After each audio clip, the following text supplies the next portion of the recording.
Tuhan Yesus, Bapa yang baik, Allah yang penuh kasih, diberkati kami karena mempunyai Allah seperti Engkau. Kami terlindungi, kami begitu merasa nyaman ketika berada dengan Tuhan. Ada damai, sejahtera, sukacita ketika tinggal di dalam naungan-Mu Tuhan.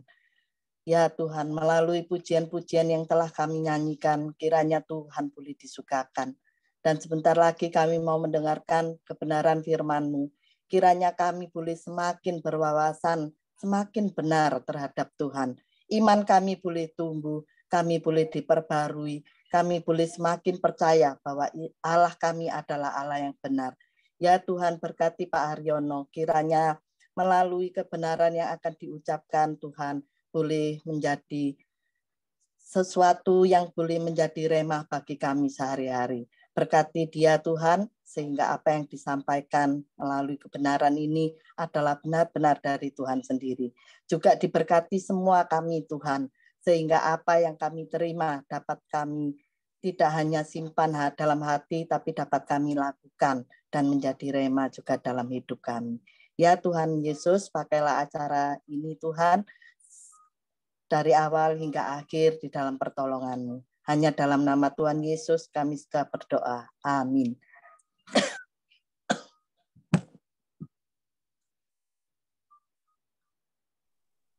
Ya, puji Tuhan. Terima kasih. Saya betul-betul barusan mendengar lagu terakhir itu ada kata-kata yang sungguh-sungguh menyentuh ya. Pada saat kita menangis, Tuhan tahu. Saat kita perlu pun, Tuhan tahu. Bahkan di dalam kita menghadapi segala tantangan kehidupan ini, sebelum kita mengucapkannya pun, Tuhan pun tahu apa yang menjadi pergumulan kita. Saudara sekalian, malam ini saya akan mencoba membawa renungan yang singkat aja ya, yang mungkin saudara-saudara pernah ya, bahkan sering kali mendengar kisah ini. Beberapa waktu lalu sebelum saya membawakan renungan ini, saya ini mikir, saya ini harus bawa renungan apa ya mau tak omongkan ya nanti ya hari Jumat ini. Itu sudah jadi beban saya beberapa waktu ya. Saya itu 2 minggu lalu kalau nggak salah itu pagi-pagi saya ingat sekali. Pagi bangun tidur saya mikir, iya bulan ini rasanya saya ada jadwal ya. Betul enggak ya? Saya lihat jadwal, oh iya betul tanggal 25. Ya waktu itu sudah mulai saya mikir ngomong apa ya, renungan apa. Tapi puji Tuhan ya, kemarin kalau salah, waktu pagi itu Bu Putu itu enggak tahu kok nyetel YouTube gitu ya, nyetel YouTube terus ada satu adegan menarik antara Tuhan Yesus ngomong-ngomong sama perempuan Samaria. Wah ini saya bilang, saya dengar, wah ini boleh ya. Oke, malam ini saya akan mencoba membawa renungan yang berjudul Perempuan Samaria di Sumur. Ya, saudara sekalian, kita akan baca terlebih dahulu dari Yohanes. Ini ada di Yohanes pasal 4, ayatnya yang pertama sampai 42. Tapi tidak kita baca semua ya. Saya akan baca dua bagian ya. Yang pertama di Yohanes 4 ayat 5 sampai 10. Ya. Yohanes 4 ayat 5 sampai 10, kemudian di ayat 13 sampai 19. Oke, saya akan baca mulai Yohanes 4 ayat 5 sampai yang ke-10. Maka sampailah ia ke sebuah kota di Samaria yang bernama Sikar, dekat tanah yang diberikan Yakub dahulu kepada anaknya Yusuf. Di situ terdapat sumur Yakub. Yesus sangat letih oleh perjalanan. Karena itu ia duduk di pinggir sumur itu hari kira-kira pukul 12. Maka datanglah seorang perempuan Samaria hendak menimba air, kata Yesus kepadanya, berilah aku minum, sebab murid-muridnya telah pergi ke kota membeli makanan. Maka kata perempuan Samaria itu kepadanya, masakan engkau seorang Yahudi minta minum kepadaku orang Samaria? Sebab pada waktu itu orang Yahudi tidak bergaul dengan orang Samaria. Jawab Yesus kepadanya, jikalau engkau tahu tentang karunia Allah dan siapakah dia yang berkata kepadamu, berilah aku minum. Niscaya engkau telah meminta kepadanya, dan ia telah memberikan kepadamu air hidup. Kemudian kita lanjut lagi di ayat 13. Jawab Yesus kepadanya, barang siapa minum air ini, ia akan haus lagi. Tapi barang siapa minum air yang kuberikan kepadanya, ia tidak akan haus untuk selama-lamanya. Sebab air yang kuberikan kepadanya akan menjadi mata air di dalam dirinya, yang terus-menerus memancar sampai ke hidup yang kekal. Kata perempuan itu kepadanya, Tuhan, berikanlah aku air itu, supaya aku tidak haus dan tidak usah datang lagi ke sini untuk menimba air. Kata Yesus kepadanya, pergilah, panggillah suamimu dan datang ke sini. Kata perempuan itu, aku tidak mempunyai suami. Kata Yesus kepadanya, tepat katamu bahwa engkau tidak mempunyai suami. Sebab engkau telah mempunyai 5 suami, dan yang ada sekarang padamu bukanlah suamimu. Dalam hal ini engkau berkata benar. Kata perempuan itu kepadanya, Tuhan, nyata sekarang padaku bahwa engkau seorang nabi. Saudara sekalian, cerita ini, percakapan atau dialog antara Tuhan Yesus dengan perempuan Samaria ini sudah sering ya, bahkan seringkali dikhotbahkan ya oleh hamba-hamba Tuhan pada waktu di gereja, di persekutuan, ataupun yang ada di YouTube ya. Kita seringkali menemukan topik seperti ini atau judul seperti ini.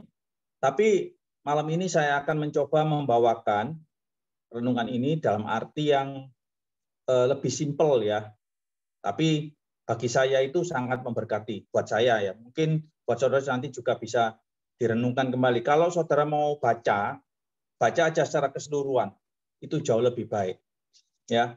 Saudara sekalian, di dalam hidup kita sehari-hari, tentunya kita pernah ya, setiap kita lah pernah merasakan perasaan yang tertolak ya. Perasaan tertolak, kemudian kesepian, kemudian orang-orang sudah tidak mau mendekati kita, tidak mau bergaul dengan kita, dan kita itu terus-terusan dihadapkan dengan berbagai masalah yang tidak pernah ada selesainya. Kita merasa di dalam hidup kita itu dalam menghadapi segala problem ini tentunya kita merasa tidak ada ya orang yang mau peduli sama kita. Ya kita harus hadapi sendiri, kita harus menyelesaikan sendiri semua persoalan-persoalan itu. Memang kita bisa meminta tolong ya. Tapi setelah itu teman-teman atau sahabat ya bilang karena mungkin ya mereka ngatakan ya wes hadep ono ya. Nah, itulah pada saat-saat seperti itu sentuhan atau kekuatan yang diberikan oleh orang tidak akan membuat kita menjadi lebih baik. Bahkan justru seringkali membuat kita tambah menjadi down. Ya. Tapi hari ini ya ada satu kata-kata dalam bahasa Inggris yang bagus sekali ya. Yang berbunyi seperti ini. I'm never alone because God is always stay with me. Ya, saya tidak pernah sendiri karena Tuhan selalu beserta dengan saya. Saudara sekalian, di dalam kita menghadapi masa-masa seperti ini, ya masa-masa sulit ataupun pergumulan apapun juga lah ya. Pernahkah kita sadar bahwa Tuhan itu tidak saja menyertai kita dengan kasih setianya, tapi pernah enggak kita sadar bahwa Tuhan itu juga mau mengulurkan tangannya, menolong kita terlebih dahulu sebelum kita sendiri memintanya atau kita menghampiri Tuhan. Tuhan terlebih dahulu selalu mengulurkan tangannya kepada kita. Saudara sekalian, mari kita masuk lagi lebih dalam ya, di dalam Yohanes 4. Di sini kita melihat sebuah kisah perjumpaan antara Tuhan Yesus dengan seorang perempuan Samaria di tepi sumur. kejadiannya itu tepat di tengah hari, saat panas-panasnya. Yesus duduk di pinggir sumur, dan datanglah seorang perempuan Samaria. Nah, melalui cerita ini ada beberapa hal yang bisa kita pelajari ya tentang perempuan Samaria ini. Yang pertama, ya, kita tahu dia seorang perempuan Samaria. Nah, saudara sekalian, menyandang status sebagai seorang Samaria pada waktu itu adalah sangatlah tidak terpandang di mata orang Yahudi. Karena apa? Di dalam ayat 4 dikatakan orang Yahudi tidak bergaul dengan orang Samaria. Mengapa? Karena orang Yahudi dan Samaria itu memiliki satu perseteruan, ya, ketidakcocokan yang terus berlarut-larut dan panjang. Dan orang Yahudi itu mempunyai anggapan bahwa orang Samaria itu sudah tidak murni lagi orang Yahudi. Memang pada awalnya orang Samaria dan orang Yahudi itu satu rumpun, sama-sama orang Yahudi, tetapi terpecah. Dan kemudian orang Samaria ini merupakan orang Yahudi yang menikah dengan bangsa-bangsa lain, sehingga mereka juga menyembah Allah-Allah lain yang beda, jelas-jelas beda dengan Allah yang disembah oleh orang-orang Yahudi. Ya kan? Jadi ada sampai yang mengatakan bahwa kalau orang Yahudi itu menyembah di Yerusalem. Kalau orang yang Samaria itu di Gunung Gerizim, ya kalau nggak salah. Ya, jadi status seorang Samaria pada waktu itu sangat terhina atau sangat dihina oleh orang-orang Yahudi. Dan orang Yahudi menganggap orang Samaria itu pokoknya terkutuk atau terhina, pokoknya orang baik lah. Ya, jadi mereka nggak mau bergaul. Atau mungkin dianggap kafir sekalipun ya. Jadi ya sudah. Jadi mereka itu ada gap. Nah, saudara sekalian, kemudian yang kedua, kita belajar bahwa yang ditemui Yesus pada waktu itu adalah seorang perempuan. Nah, perempuan di sini itu pada waktu itu ya, status seorang perempuan itu selalu dipandang lebih rendah daripada kaum pria. Ya, jadi memang ada budaya seperti itu ya pada waktu itu. Nah, jadi perempuan-perempuan itu dianggap lebih rendah. Apalagi terus statusnya juga seorang Samaria. Jelas-jelas sangat tidak dihargai. Kemudian kita juga melihat ada satu kejadian, kita melihat bahwa perempuan Samaria itu gagal dalam urusan rumah tangganya. Ya toh. Kenapa kok bisa katakan gagal? Di ayat 17 dan 18 jelas dikatakan bahwa aku tidak punya suami, kata Yesus kepadanya. Tepat katamu bahwa engkau tidak mempunyai suami, sebab engkau sudah mempunyai 5 suami. Dan yang ada sekarang padamu bukanlah suamimu. Dalam hal ini engkau berkata benar. Saudara sekalian, saya sungguh-sungguh tertarik sekali dengan ayat ini. Kenapa saya katakan tertarik?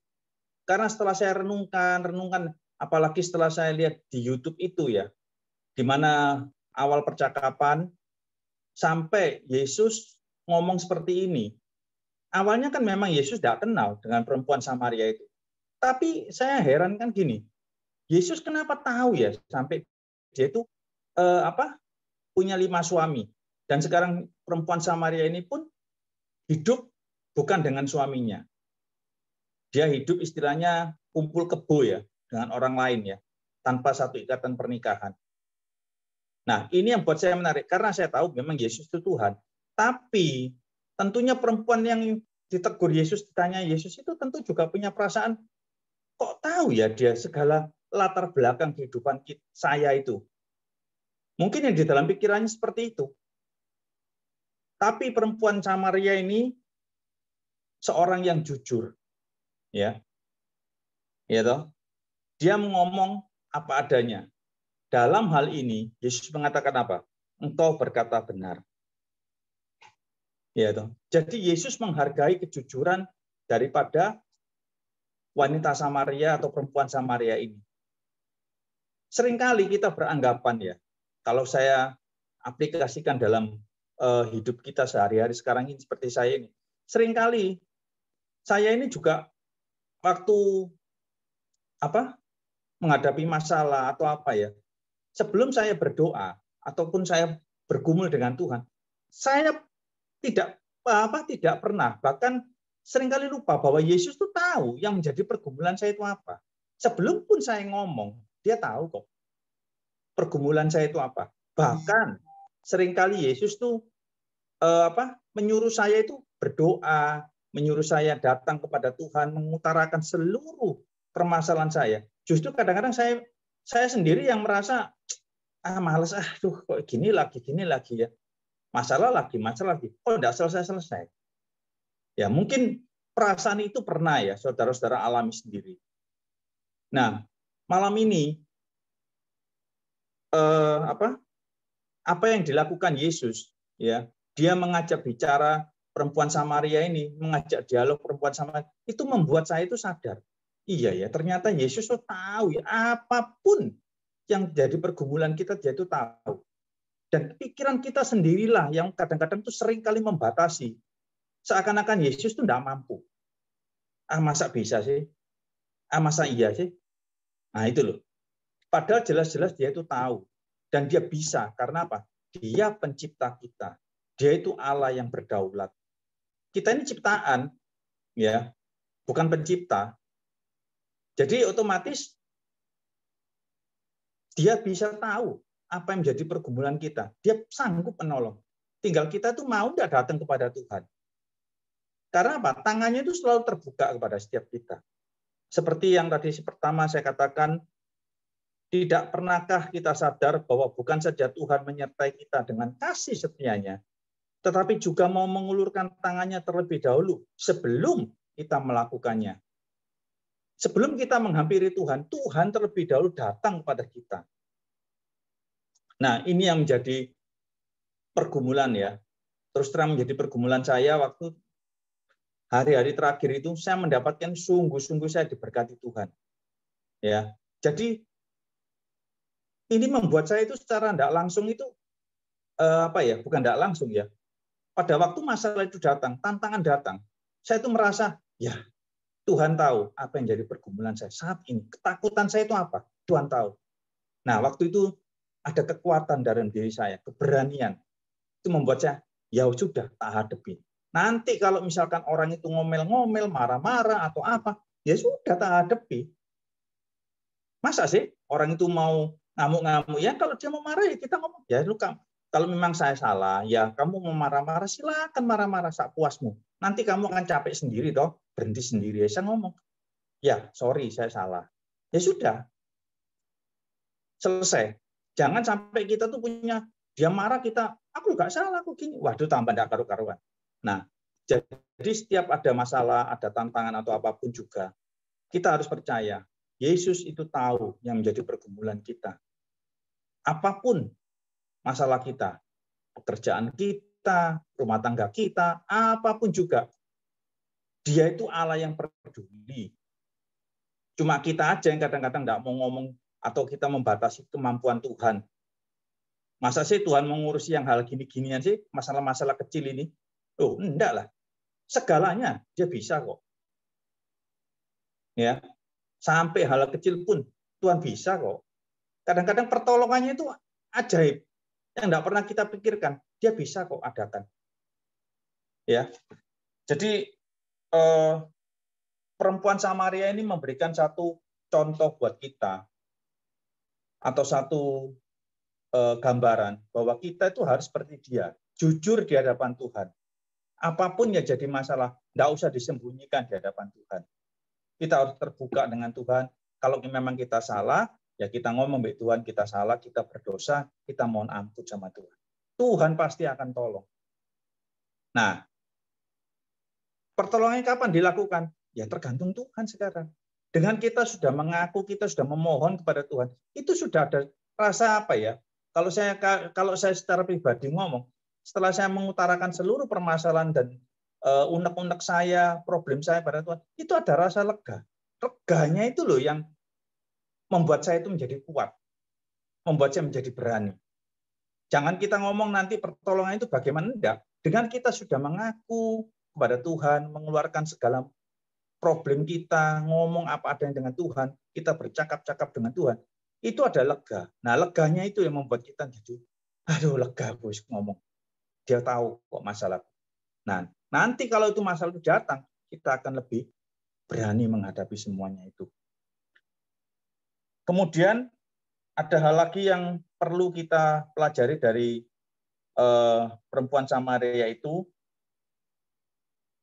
Nah, jika kita melihat kebiasaan pada waktu itu ya di Timur Tengah, kalau orang-orang wanita di Timur Tengah pada waktu mengambil air di sumur, itu biasanya datangnya kan berkelompok ya, beberapa orang rame-rame ngambil sumur, terus ngobrol-ngobrol, ngambil air di sumur. Nah, tapi perempuan Samaria ini sendirian.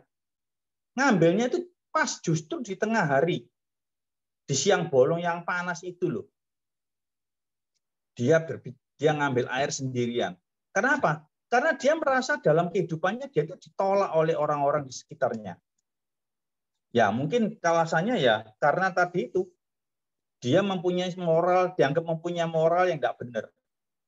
Ya, rumah tangganya gagal, kawin sampai menikah sampai 5 kali, terakhir hidup dengan pria tanpa ada satu ikatan pernikahan. Nah, jadi dia itu merasa dia sudah ditolak. Jadi dia datang ambil air sendirian. Kemudian kan kita tahu dari Alkitab itu bahwa dia yang pertama yang ngajak ngomong adalah Yesus sendiri. Nah, ini satu berita yang sangat membuat saya itu bersuka cita. Kenapa? Karena yang memulai itu Yesus, bukan perempuan itu. Jadi menggambarkan apa? Bahwa Yesus itu di dalam kehidupan kita, dia selalu terlebih dahulu proaktif. Dia selalu menyapa kita terlebih dahulu. Sebelum kita menyapa, dia lebih dahulu menyapa kita. Yesus memasuki kehidupan kita, dia selalu proaktif. Selalu mengambil inisiatif terlebih dahulu kepada setiap kita. Gitu. Sehingga tidak ada alasan bagi kita untuk tidak mau datang kepada Yesus. Karena apa? Yang selalu memulai itu selalu dari Tuhan. Ya kan? Bukan kita. Saudara sekalian, di dalam kitab Wahyu ya, di dalam kitab Wahyu pasal 3 ayat 20 dikatakan bahwa lihatlah aku berdiri di muka pintu dan mengetok. Jikalau ada orang yang mendengar suaraku dan membukakan pintu, aku akan masuk mendapatkannya dan aku makan bersama-sama dengan dia dan ia bersama-sama dengan aku. Di sini jelas dikatakan bahwa yang berinisiatif pertama siapa? Yesus. Dia berdiri di depan pintu hati kita. Dia mengetok. Dia ingin masuk tinggal bersama-sama dengan kita. Jadi kita harus bersyukur. Kita harus berterima kasih bahwa kita punya Allah yang sangat peduli dan proaktif terhadap diri kita. Dengan cara yang sama seperti Yesus lakukan kepada perempuan Samaria itu, dia akan juga melakukannya kepada kita. Dia akan selalu menjangkau kita terlebih dahulu. Sebelum kita sendiri datang kepada Tuhan, dia yang lebih dahulu menghampiri kita. Contoh yang paling konkret, bukankah kita tahu bahwa Yesus telah mati bagi kita, menebus dosa kita di atas kayu salib? Itu adalah bukti kasih Allah yang besar kepada kita lewat pengorbanan Kristus di atas kayu salib. Tuhan sangat mengasihi kita dan tidak ingin setiap kita itu binasa. Ya. Dia sungguh mengasihi kita dan ingin semua kita itu diselamatkan oleh kasih Kristus. Yesus ingin tetap kita bisa mengundang dia masuk. Ya. Yesus mengetuk pintu hati kita supaya kita izinkan dia masuk dalam hati kita dan tinggal bersama-sama dengan kita. Nah, seringkali yang nolak adalah kita. Kita kadang-kadang nggak mau buka pintu hati kita untuk Yesus masuk. Dengan Yesus masuk ke dalam pintu hati kita, dalam hidup kita, dalam kehidupan kita sehari-hari, kita harus percaya penyertaannya itu loh yang membuat kita menjadi berani, menjadi kuat, sanggup menghadapi berbagai macam tantangan. Meskipun itu berat sekalipun, bersama Tuhan kita itu bisa.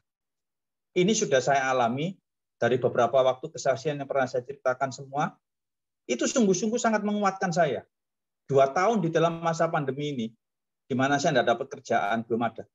Dia ada dalam hidup kita. Dalam hidup saya dan istri saya dan keluarga saya. Dia pelihara kami. Itu satu bukti yang cukup. Ya. Kadang-kadang memang kita sebagai manusia itu terus meragukan. Tapi kalau kita ingat yang lalu-lalu, itu justru akan membuat kita menjadi kuat, berani. Kenapa? Yesus tetap menyertai kita. Karena apa? Sebelum kita datang, dia sudah datang terlebih dahulu kepada kita. Menawarkan pertolongannya, menawarkan bantuannya, menawarkan kekuatannya, penyertaannya, supaya kita selalu hidup bersama-sama dengan dia. Terus sekalian, akhir daripada renungan ini, cuma singkat aja saya katakan, Tuhan itu selalu proaktif terhadap kita. Karena apa? Karena dia mengasihi kita.